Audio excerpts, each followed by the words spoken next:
Hey, what's up, everyone? So James and I discussed UFC 273 coming up. A lot of title matches, a lot of great fights. Chimaev is fighting, so tune in, watch it, compare your picks to our picks, and let's look forward to the UFC 273. Right on.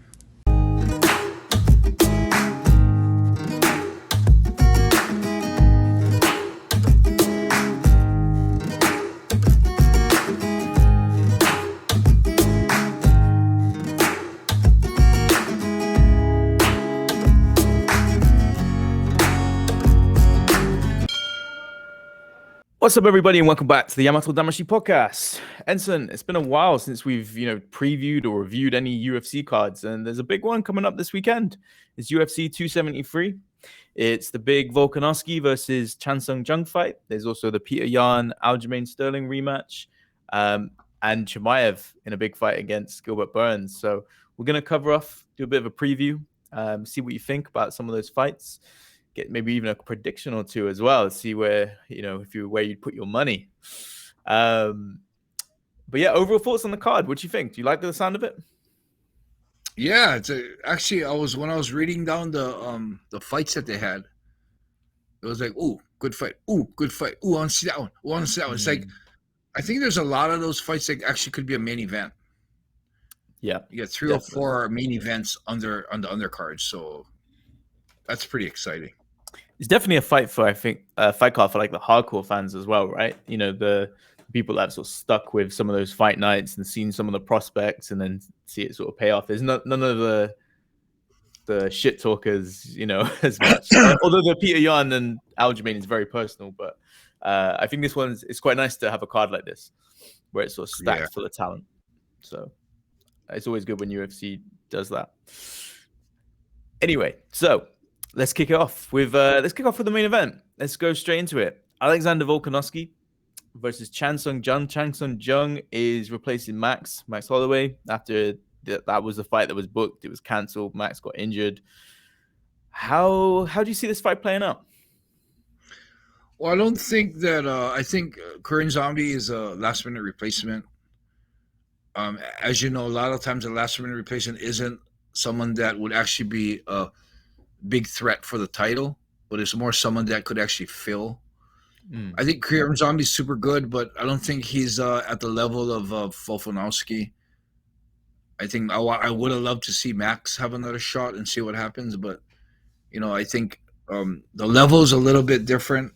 Of course, in MMA, you can't really say who's going to beat who on any given day, but the thing, the percentages for me, I mean, I don't see where Korean Zombie would be able to dominate Volkanovski in any way. Maybe the ground, but Volkanovski has a good ground defense. He's got crazy output, and his stamina and his pressure is like amazing. So yeah, I don't think that it's going to be that competitive of a fight, from my opinion.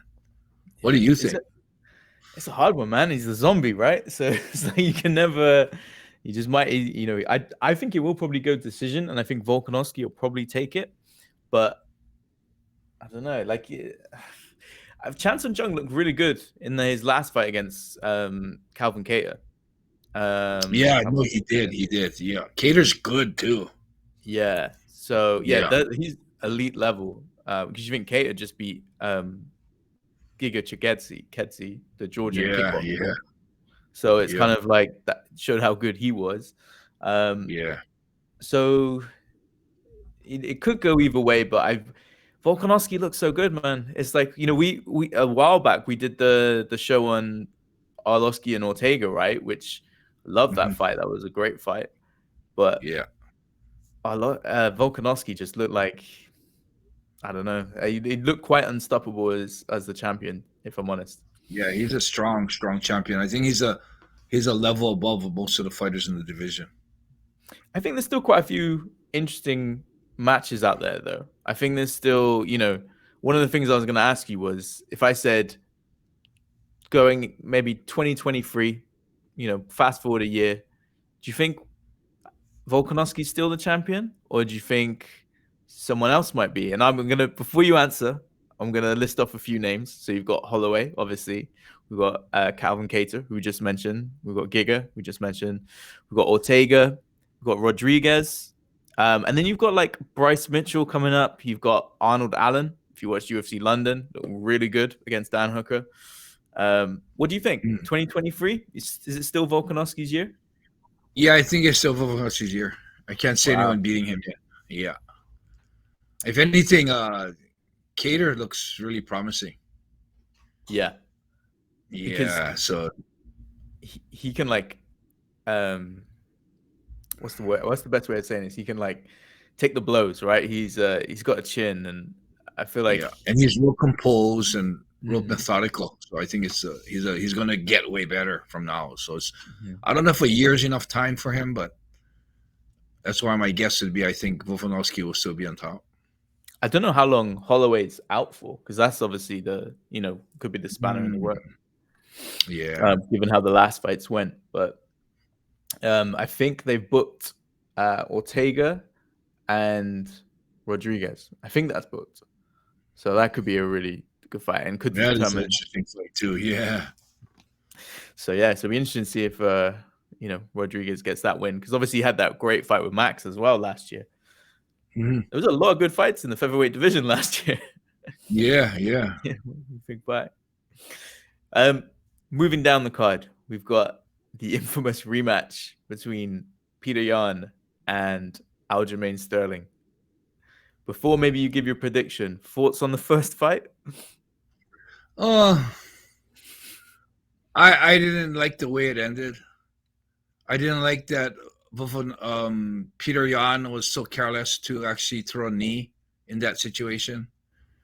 I didn't believe that Sterling was actually that hurt. I think he did a little bit of acting, which is smart. But I didn't.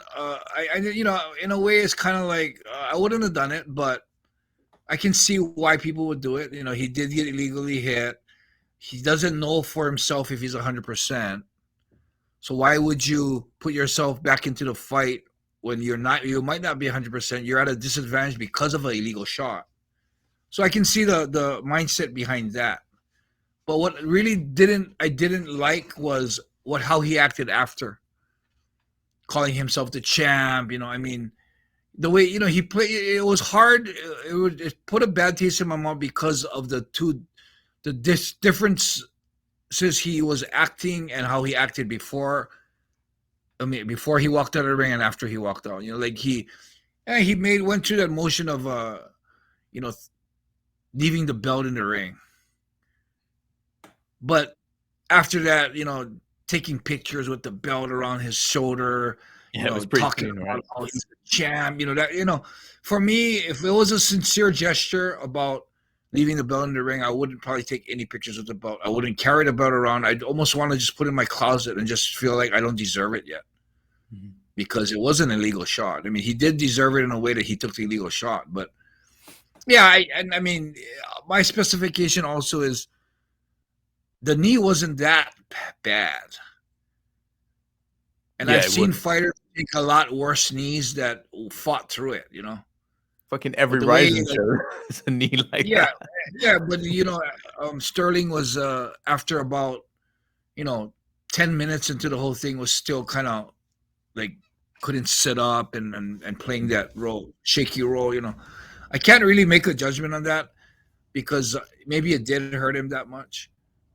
So my only thing that I really felt was I didn't like was the fact that he had totally two different behaviors by leaving the belt in the ring and after. And even now, he doesn't speak of anything about. I would be honest and say, I really didn't win that fight, but he fucked up. I'm the champ because he fucked up, and that's the consequences of not following the rules. But for me inside, I wouldn't feel like I'm a legitimate champ yet, and I would be excited to prove it in this next fight. So for me, that I got rubbed the wrong way on that. If I to be honest, I don't know who I'd want to win. Sterling's training at Xtreme Couture now. Is he? So so out of loyalty to Eric them, I feel comfortable with him winning. Hmm. After the whole fight, I wanted the rematch. I wanted Sterling to get his ass kicked, thinking that that Hollywood star, I would love to see him get, because he was getting his ass kicked. Yeah. Granted, he was kicking Jan's ass in the first round, Yeah. That's right. but Jan's pressure just folded him. So the big question: who you think's going to win? I think both fighters have a great opportunity to win. If Sterling can finish it off in the first couple rounds, I think his speed and his agility and his movement, I think is too much for Jan. Mm-hmm. But I think if he can't finish in the first two fights, and Jan's resentlessness and his pressure is going to end up wearing down Sterling. I mean, the fact that he's a professional fighter and he's already been through that experience is going to help him in the second fight. He might save a little bit in the beginning. He might not output so much. I mean, he might be smarter. He might be working more on his stamina this time. He's with a great fight team, Xtreme Couture. I have all my confidence in them. They got something. They know what they're doing. So it's going to be interesting. If I had to pick, the fact that I believe that Sterling has to finish Jan in the first two rounds in order for him to have the advantage, I don't think he'll do that. So if I were to take a guess on who's going to win, I'd say Peter Jan's probably going to pull it off. But I wouldn't be too surprised if Sterling took him out in the first two rounds. Mm-hmm. Yeah, it's funny because in the original fight, I picked Sterling. He was my pick. I thought he was going to do it and be the sort of upset win.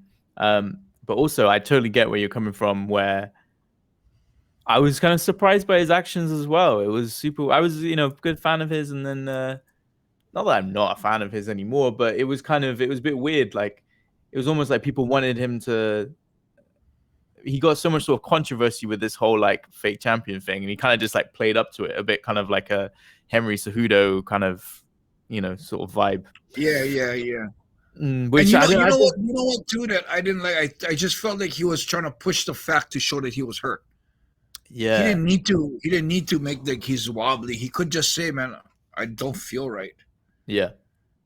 And no, I if you're hear not you. 100%, yeah, It's hard because obviously, I'm not a trained fighter or anything, but it's just weird when you see events like Rising and people taking like knees to the head from like that position and stuff, and then suddenly you see like the top level UFC fighter, not number 1 and 2 in the world sort of thing, and then he's can't get up from that. It's strange, right? It's a little bit like that. Definitely feels like someone's playing to the rule set. Yeah. I think who did that once? Didn't Weidman do that once where he thought he had his hand down, he got kneed in the head, and then so he played this. I think it was Weidman, and he played this big act that he was hurt and he couldn't continue. So they deemed that he was hurt and couldn't continue. The fight's over. But then they went back to replay, and they realized that the knee was a legal knee. It was someone in the middleweight division. Yeah, with that being a legal knee, his act actually made him lose the fight.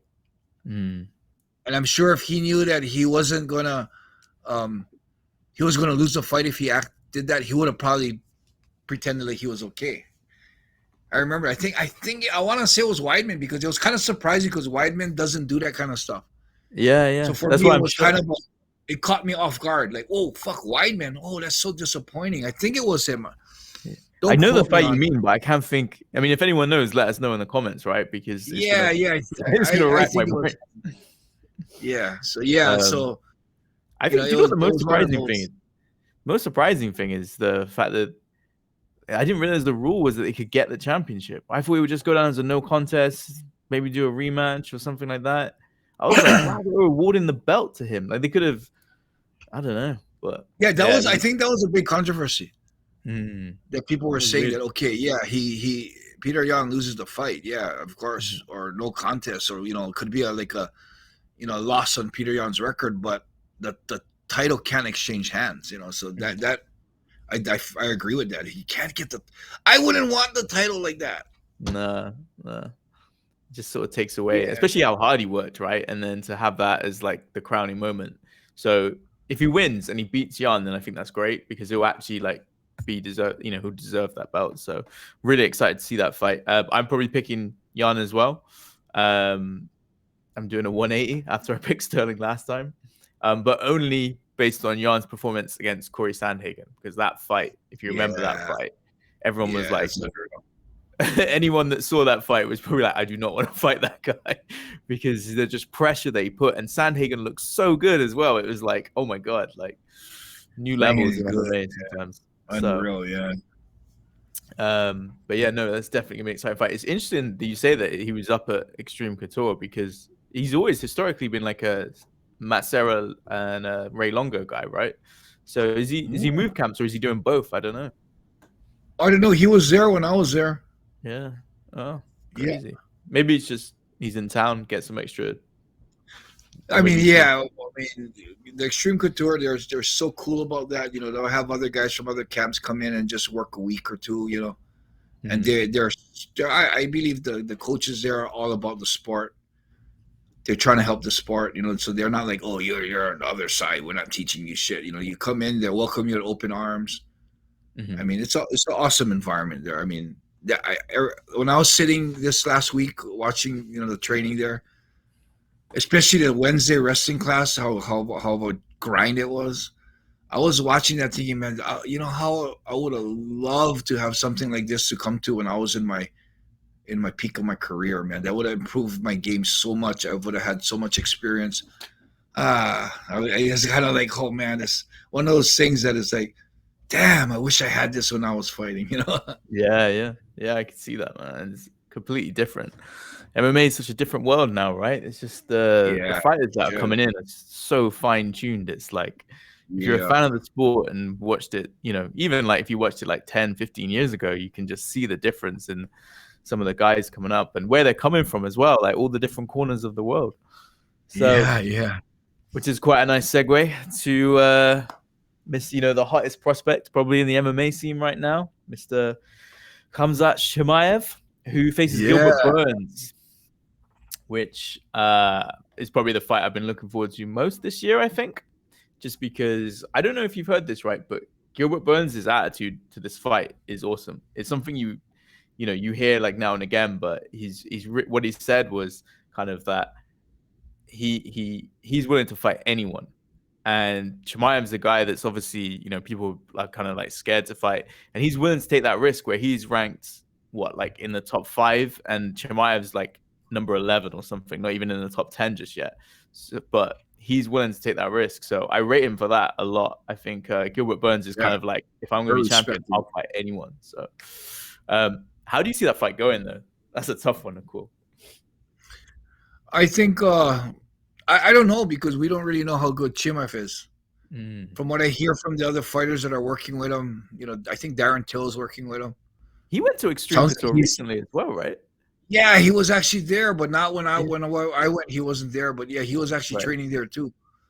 But yeah, he seems like the real deal. Yeah. So considering that he is the real deal, apparently his wrestling's off the handle. It's like super good. Yeah. So I believe Gilbert Burns' strategy is going to have to get him to the ground and keep him to the ground. So, from what I believe from like, guys like Khabib or even like Justin Gaethje, these guys that are good at wrestling, even if you're lucky enough to get them to the ground, it's a whole nother thing keeping them on the ground. So I'm thinking that standing wise, I think Chimaev is probably a better striker than Gilbert Burns. The fact that Gilbert Burns will have to take him down and keep him down, I believe I pick Chimaev as much as the experience is against him and the quality of fighters that Burns has fought. I have this funny feeling that Burns is not going to be able to get him down and is going to burn his stamina trying to get him down to a point where Chimaev is going to pick him apart on the feet. That's my guess. What's your guess? Oh man, it's so difficult, right? Because when it's a prospect, it's so easy to get rolled up in that hype train, and with Yeah, him, there's such a hype train. Like the fight with Li Jing Liang, where he yeah, literally just picked him up, put him in front of Dana White, starts pounding him, talking to Dana, saying, I'm just gonna do this yeah, for the whole division.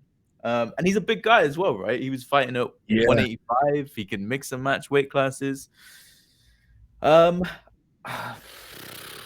but it's tough because Burns is that good. He earned that title shot against Usman Mm. by going through.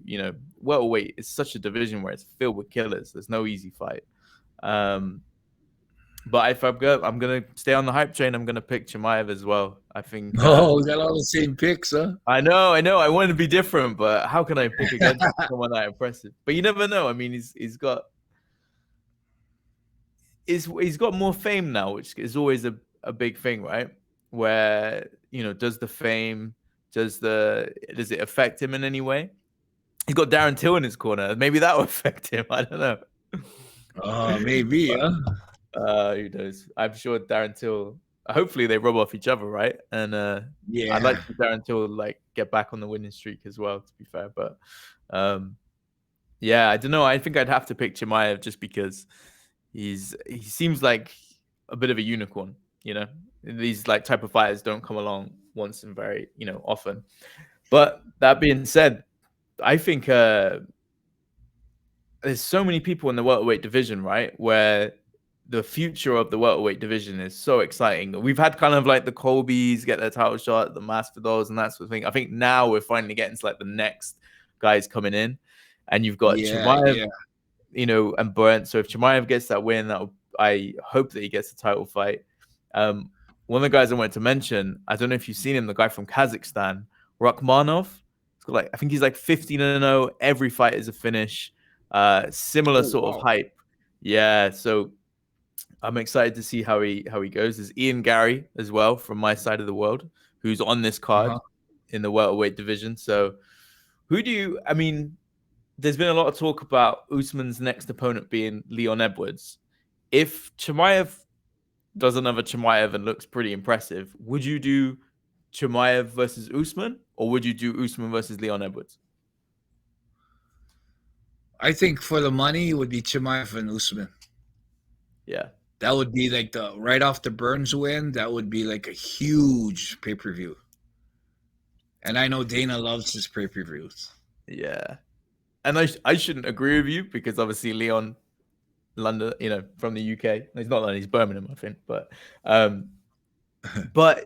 the Nate Diaz fight kind of, I don't think it left people that excited to see. Leon's been unlucky because he had that fight with Bilal, right, where it didn't end in an eye poke. Then he has the Nate Diaz fight, which he's winning, but then in the 5th round, he nearly gets knocked out. So people don't seem that excited to see Leon Edwards versus Usman. Yeah, even for me, that name didn't ring a bell. Leon Edwards. Oh shit! Yeah. It slipped your mind, man. But I think he's a really good fighter. He's really talented. But I just I think if Chimaev gets that impressive win, I think fuck it, just do the title shot. Yeah. I would think that'd be a good thing to ride on. Yeah, and I suppose the other thing is, you could do Leon versus Chimaev if Usman wants a bit of a break. True. That would be a good one to just have the feeder into the title match. Yeah, that number one contender match. Yeah. They tried to make that fight 3 times though, and it got cancelled. So. Oh really? Yeah. So all the COVID. But yeah, really exciting fight for the fans. And then the final fight we were going to talk about was Tecia Torres versus Mackenzie Dern. Yeah, I kind of wanted to talk about that one because Ticia's a total vet that's good on the ground and standing. Good wrestling also. The tiny tornado, they call her. Yeah, they're super tight. I like the way she fights. But you got someone like Mackenzie Dern, definitely better on the ground. And I don't know, man. Mackenzie Dern is such an athlete that she's improving leaps and bounds in her striking also. I mean, for every fight you see her fight, she's getting better in the striking. Of course, it's hard for her to probably get better on the ground because her ground's at the top. But for her to, striking, man, every fight she fights, she's getting better. And I'm really excited to see the improvements she's made from the last fight. I'm sure there's going to be an improvement, and I don't know, man. She actually might. There's a possibility she might outclass Tecia in the ground and the standing. So if I had to make a pick on that, I'd go with Mackenzie Dern. Really? Wow. Yeah. That's interesting. I thought about it, and I think I go Tecia Torres. I know, it's like you say, she's a vet, man. I was go back looking at some of her fights, and damn, I forgot it was like 2014 when they brought in the strawweight division. It's been around for a while now, you know. Yeah. It doesn't feel that long ago, but it has. It's been time, and she's been there from the beginning, right? I think she was even on the Ultimate Fighter season. But I think Tecia's gonna get it done because I think what Tecia has is really good movement, and I think she's gonna land her strikes, move away, avoid getting taken down. Obviously, with Mackenzie, she's got that amazing jiu-jitsu, right? So you never know that she could just catch her like that. But I think Tecia Torres is gonna pull through. So I think what's going to be hard for Tecia is Mackenzie's radicalness. She's a little wild. She throws big punches. She runs in like she's not a real systematic fighter like a normal MMA fighter. She's real off the wall. Like she throws huge punches, shoots in a weird tackle. You know, so I think that's going to be hard for Tecia to actually fight off against, because whenever you're fighting an unorthodox fighter, it makes it a little harder. So I think that would be a little bit of a plus for Mackenzie. Mackenzie's tough as shit too. So yeah. So be interesting to see what they do with the winner in this one, because you've got so Rose Namajunas is obviously the champ, and I think she's finally scheduled to face Carla Esparza. So you've got that fight coming up. I think that title fight is booked. And then you've still got the likes of Weili Zhang still in the mix in the top 5. And obviously, one of my personal favorite fighters, Joanna Jędrzejczyk, is still looking for a big fight. So she's still in the mix as well, I think. So it'd be interesting to see maybe if someone makes a statement here, maybe they get one of those two in the next fight. Yeah, that'd be interesting, yeah. Well, good fight. Looking forward to it, man. Yeah, it's gonna be a good card. Well, I hope everyone enjoyed the preview, and let us know who you think, who's gonna win, who got the right picks. I know we picked most of the same people, but let us know. Maybe other people got some differing opinions. So yeah, all right. Any parting words? Yeah, SeraDes.com, SCRADESU.com. Check it out. I love my bag, and you should check and get yours too. Right on.